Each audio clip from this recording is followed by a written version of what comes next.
Salutations and good morrow everyone, and welcome back to another Grounded update video where today I'm hopping in and I want to talk about well, something that's been on my mind a lot lately, and that is why they released this update and why I think it's so incredibly important that they did, and why it was such a great idea to get people back into the game of Grounded, and what changes they made that they really needed to make the community smile just that much more right before the 1.0 release of Grounded. So let's hop in and let's talk a little bit more about why I think that this update was definitely needed at the time that it came in. But before we go any further, I just want to give a huge shout out to Big Chrissy, Boo, Miss Diarisa, and the rest of my fantastic channel members that are showing some next level support, making it so I can keep on doing what I'm doing and providing fantastic entertainment for all of you. Thank you all so much, but let's get back to the video. Okay guys, so it's no surprise to everyone that Grounded is going to be coming out here very soon with its 1.0 release on September 27th. Lots of people are super excited to see what's going to be coming. They have told us it's going to be the biggest update that they've ever added to the game. Bigger than the Hot and Hazy update that added all sorts of new areas to the game, including the sandbox, the trash heap, the haze, and the picnic table. So we're talking almost an entire quarter of the yard was added during that update, and they did go through and add the black ants. They went through and added the ant lions and all sorts of other things, including a new boss, the assistant manager, and many other things, including roly-polies, etc. But one of the things that they have told us that is going to be added in this update, or more or less done in this update, that it is going to be the largest update to date. And if we go through and look at what still needs to be done to this game before that update comes out, that is literally this entire half of the yard needs to be finished. You're talking this entire upper yard part, this whole shed area over here, and the upper pond area, and whatever this new large area over here is as well, that has pushed its way over slightly more and given themselves more space to be able to build up there. There is still a lot more things that they could be adding into the game. Now, I've heard all sorts of spoiler bugs that could be coming, could not be coming. Some of the ones that I've been talking about on the channel for a while could make a surprise appearance, including maybe even leeches.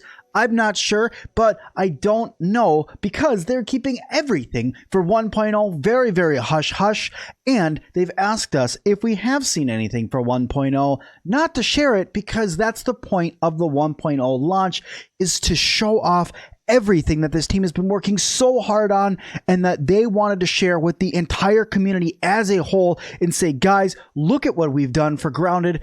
Check out this story now. Check out everything that's going on. We've put a ton of work into this game, and I hope you all like it. And so far, with looking at everything that came out in the 0.14, the home stretch update, I can say that I'm super excited for what is to come in this upper yard area. So while we zip over there, I'm going to start going through and explaining to you guys why I think that this update could not have come at a better time. So, first of all, this update, the home stretch update, coming out right before 0.14, did a significant amount of tuning and changes to the game that was really needed. One of the things that I've already brought up before in a video, but I thought was definitely needed that they went through and built, that is adding the ability to change any game to a custom game, because it's no surprise that there was a lot of people in the community that really did not like the fact that you had to have base raids all the time, and some of these worlds that have thousands and thousands of days on them, because I've seen some worlds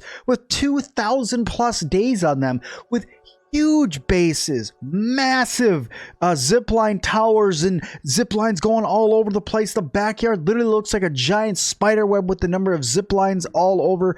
That kind of stuff like that, you really don't want to see all of that get destroyed or hurt by, say, base raids. So the fact that they put in the ability for you to adjust your game to be a custom game and turn off the faction reactivity is a huge bonus to the community. But not only were they thinking about some of the things that people were upset about when it comes to base raids, but they were thinking about tuning in general and what the team could do to help themselves out and get even more people supporting the game, get even more people excited about Grounded and back in there and pull away some of that grind. And what am I talking about? I'm talking the armor changes that they've done, the weapon changes that they've done when it comes to the upgrading system. So as we all know, the armor and weapon upgrading system of old was really grindy. I didn't really bring it up all that much, but I really didn't enjoy the grind that came along with trying to upgrade weapons and armor.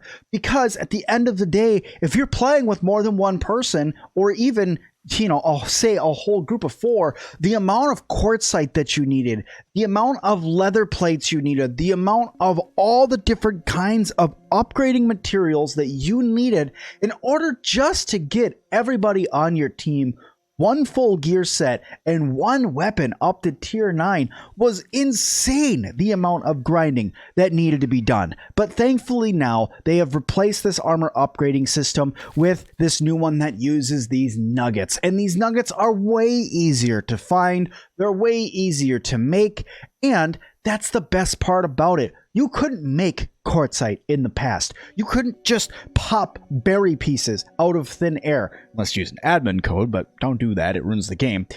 You couldn't just make pupas fall from the sky. You needed to go out and harvest up all these ingredients, where now, if we wanted to, once you unlock the recipes, you can literally go right to your oven and make fashion and cool fashion, tough and cool tough nuggets, just for weapon and armor upgrading right there. And the difference in resource requirement to be able to make these is night and day. 1 sap to make a fashion nugget, and there's only 1 fashion nugget to upgrade your first piece of armor. So literally, I think it's, what is it?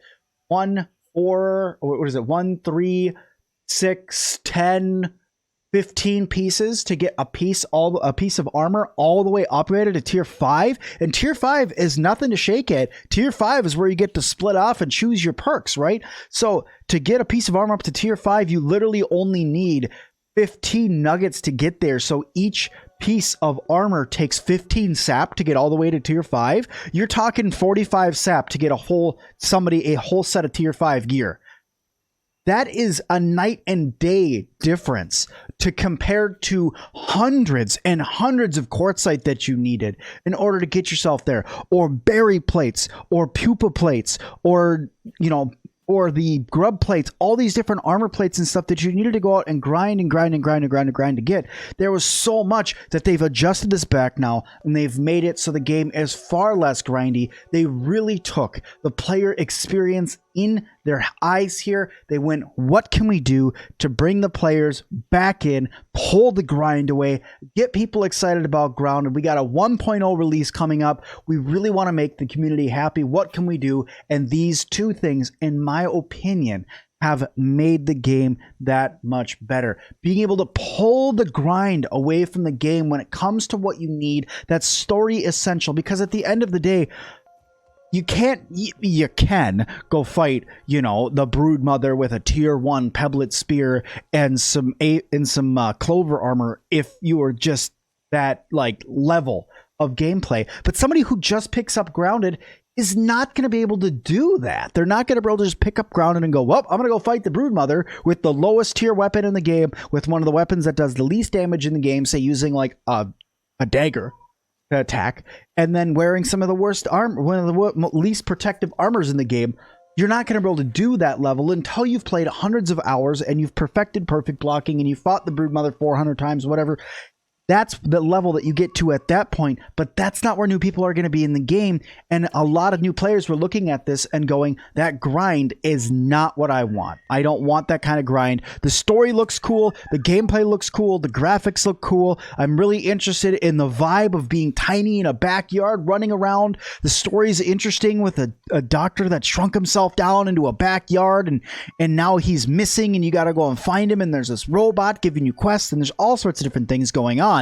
But at the end of the day, there was never anything that was like, okay, well, the grind is worth it. Now the grind is worth it because it's not nearly as much. It's easier to do. Yes, there's still jewel grinding. That's, you know, it's part of any game. There's going to be some grind, but that grind is way, way easier now that the resource requirements have been brought way back for all of those as well. And you don't need to go find something and kill it just to get some of those parts. The nuggets, you can literally get them from just going around with a tier 1, 2, or 3 hammer, depending on the tier of stone you're breaking. Break open these resource pods and get them. And that, guys, is why I think that this update is by far so needed and was an excellent update for them to drop a month and a half before the actual 1.0 release of Grounded, something we have been waiting over 2 years for. And I cannot tell you guys, it's been a fantastic 2 years, and I cannot wait to finally beat this game in front of all of you on a live stream and to make some videos and continue to celebrate Grounded for the awesome game it is. But thank you guys all so much for watching this one. I hope you guys liked it. If you did, hit that like button for me. Don't forget to subscribe and leave me a comment down below of if you guys think that this was a good update for them to release right before the 1.0 release, or if you think that this was a update that really wasn't needed. Let me know that as well, because I really want to know what the community's thinking. But in my opinion, this was an awesome update for them to release. But that's it for me, guys. Thank you all so much. And as always, I'll see you guys in the next one.